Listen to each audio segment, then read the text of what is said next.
नमस्कार, मैं वसंत रावल।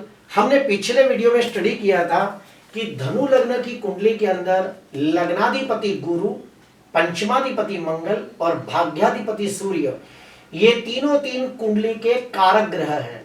तो जब भी गुरु, मंगल, सूर्य ये तीनों ग्रहों की महादशा, अंतर्दशा, प्रत्यंत दशा, सूक्ष्म दशा आती है तो निश्चित तौर पे बहुत बहुत अच्छा फल देखने को मिलता है।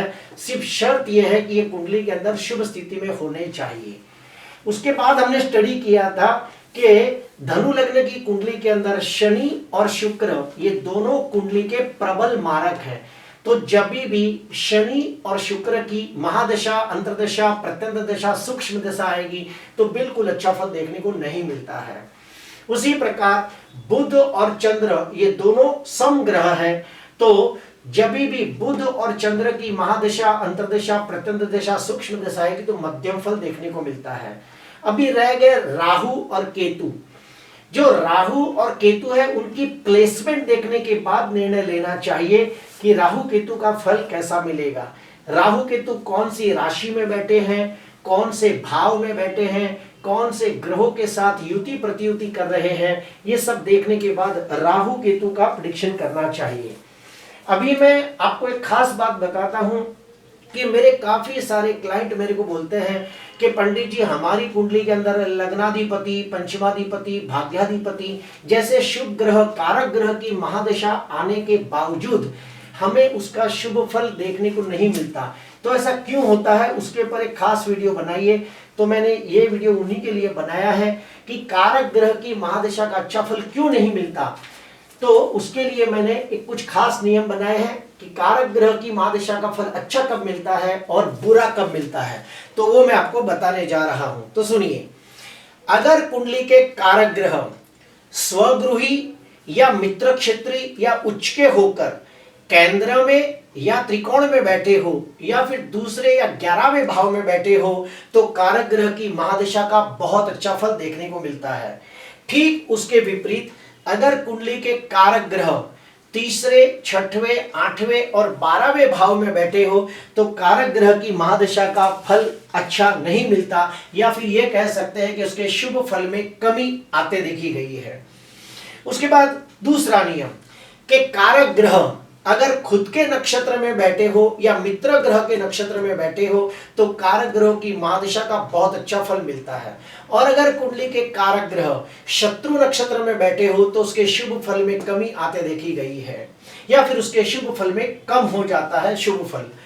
उसके बाद तीसरा नियम, अगर कारक ग्रह शुभ ग्रहों के साथ युति प्रतियुति करके बैठा हो तो कारक ग्रहों की महादशा का बहुत अच्छा फल मिलता है। और कुंडली का कारक ग्रह अगर पाप ग्रह के साथ हो, मारक ग्रह के साथ हो, राहु केतु के साथ युति करके बैठा हो और तीसरे, छठवें, 8वें और 12वें भाव में हो तो कारक ग्रह की महादशा का फल अच्छा नहीं मिलता। चौथा नियम है कि कारक ग्रह जन्म कुंडली के अंदर नीच का हो लेकिन नवमांश कुंडली में उच्च का हो तो कारक ग्रह की महादशा का बहुत अच्छा फल मिलता है। फॉर द एग्जांपल लेते हैं कि लग्नाधिपति गुरु मान लो दूसरे भाव के अंदर मकर राशि के अंदर नीच राशि का होकर बैठा है, लेकिन नवमांश कुंडली के अंदर कर्क राशि के अंदर उच्च का हो रहा है, तो हम कह सकते हैं कि लग्नाधिपति गुरु की महादशा का फल निश्चित तौर पे बहुत अच्छा मिलेगा। ठीक उसी प्रकार दूसरा एग्जांपल देता हूं कि मान लो कोई भी ग्रह, कारक ग्रह अगर कुंडली के अंदर उच्च का होकर बैठा हो और नवमांश कुंडली के अंदर नीच का होता हो तो कारक ग्रह की महादशा के शुभ फल में कमी आ जाती है। फॉर द एग्जांपल लेते हैं कि मान लो लग्नाधिपति गुरु अष्टम भाव के अंदर उच्च का होकर बैठा है लेकिन नवमांश कुंडली के अंदर वो नीच का हो जाता है, तो कुंडली का कारक ग्रह होने के बावजूद कारक ग्रह की महादशा के अंदर उसका उतना अच्छा फल नहीं मिलता जितना हम उम्मीद करके बैठे होते हैं। उसके बाद कुंडली का कारक ग्रह अगर वक्री होकर बैठा हो तो उसके शुभ फल में और भी वृद्धि हो जाती है। एक एग्जांपल देता हूं कि मान लो लग्नाधिपति गुरु चौथे भाव के अंदर स्वगृही है लेकिन वक्री है तो उसके शुभ फल में 3 गुना वृद्धि हो जाएगी। ठीक उसी प्रकार अगर कुंडली का मारक ग्रह यानी कि शनि शुक्र मारक ग्रह अगर जो नीच का हो या फिर छठवें, आठवें, 12वें भाव में अगर वक्री होकर बैठा हो तो उसके अशुभ फल में भी 3 गुना वृद्धि हो जाती है।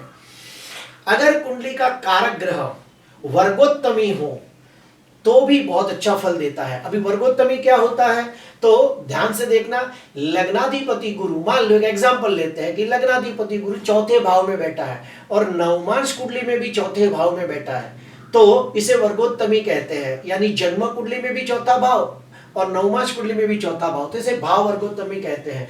तो अगर कारक ग्रह भाव वर्गोत्तमी होता हो तो उसकी जब भी महादशा आएगी तो बहुत अच्छा फल देखने को मिलता है।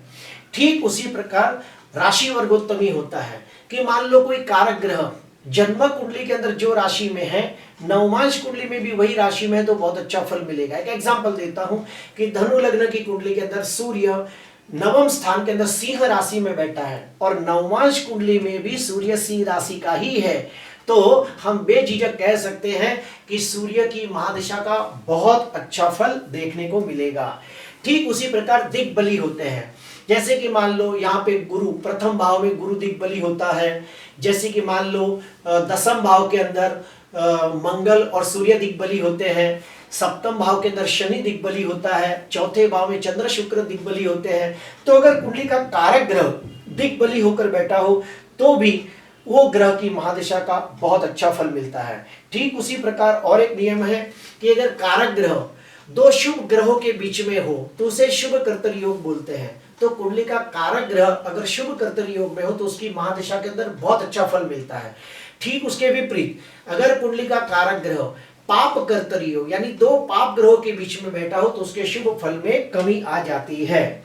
उसके बाद कारक ग्रह अगर षड्बल में बलवान हो, अष्टक वर्ग में शुभ बनता हो, षोडश वर्ग कुंडलियों के अंदर शुभ स्थिति में हो तो कारक ग्रह की महादशा के अंदर बहुत बहुत अच्छा फल देखने को मिलता है। कारक ग्रह अगर कुंडली के अंदर कोई राजयोग बनाता है तो सोने पे सुहागा जैसा फल मिलता है। उसका एक एग्जांपल देता हूं कि मान लो लग्नाधिपति गुरु चौथे भाव के अंदर स्वगृही होकर हंस योग नामक पंच महापुरुष राजयोग बना रहा है तो जब भी धनु लग्न की कुंडली के अंदर गुरु की महादशा आएगी तो आप बेझिझक कह सकते हो कि उसकी जिंदगी का गोल्डन पीरियड होगा और उसको सारे सुखों की प्राप्ति होगी और समाज में मान सम्मान की वृद्धि होगी। और एक नियम है कि जन्म कुंडली के अंदर चंद्र जहां भी बैठा हो वहां से कारक ग्रह केंद्र त्रिकोण में हो तो कारक ग्रह की महादिशा के अंदर शुभ फल में वृद्धि होती है। ठीक वैसा ही लग्नाधिपति जहां भी बैठा हो वहां से कारक ग्रह केंद्र त्रिकोण में हो तो भी उस ग्रह की महादिशा के अंदर बहुत अच्छा फल मिलता है। और तीसरा कि जन्म कुंडली के अंदर चंद्र और लग्नाधिपति जहां बैठे हो वहां से छठवें, आठवें और 12वें भाव में अगर कारक हो तो उसके शुभ फल में कमी आते देखी गई है। तो प्रिय दर्शकों इस प्रकार से देखा जाता है। अभी हम लोग देखते हैं कि धनु लग्न की कुंडली के अंदर गुरु कारक ग्रह है तो कारक ग्रह की महादशा 16 वर्ष की है तो पूरे के पूरे 16 वर्ष अच्छे नहीं जाएंगे। उसके अंदर जब भी मारक ग्रहों की अंतर्दशा आएगी तो उसमें बहुत दिक्कतें आएगी। तो मारक कौन है? शनि और शुक्र, ये कुंडली के प्रबल मारक है। तो जब भी मारक ग्रहों की अंतर्दशा आएगी तो शुभ फल में काफी सारे विघ्न आएंगे, रुकावट आएगी, कोई भी काम करने जाओ तो उसमें तकलीफें आएगी। उसी प्रकार अगर कारक ग्रहों की महादशा के अंदर कारक ग्रहों की अंतर्दशा है तो बहुत अच्छा फल मिलता है। फॉर एग्जाम्पल कि गुरु की महादशा के अंदर मंगल की अंतर्दशा आ गई, गुरु की महादशा के अंदर सूर्य की अंतर्दशा आ गई तो बहुत अच्छा फल मिलता है। उसी प्रकार और डीप में जाते हैं कि गुरु की महादशा के अंदर सूर्य की अंतर्दशा, सूर्य की अंतर्दशा के अंदर मंगल की प्रत्यंतर्दशा आ गई तो उसे गोल्डन पीरियड कहते हैं। उसके अंदर जो भी काम करेंगे उसके अंदर निश्चित तौर पर सफलता मिलती है। तो प्रिय दर्शकों, महादशा का प्रेडिक्शन करते समय ये सारी बातों का ध्यान देना पड़ता है। महादशा का प्रेडिक्शन करना आसान नहीं है, बहुत ही गहन स्टडी करने के बाद ही आप निर्णय ले सकते हो। आज के लिए बस इतना ही। आपको अच्छा लगा हो तो जरूर लाइक करना, सब्सक्राइब करना। नमस्कार।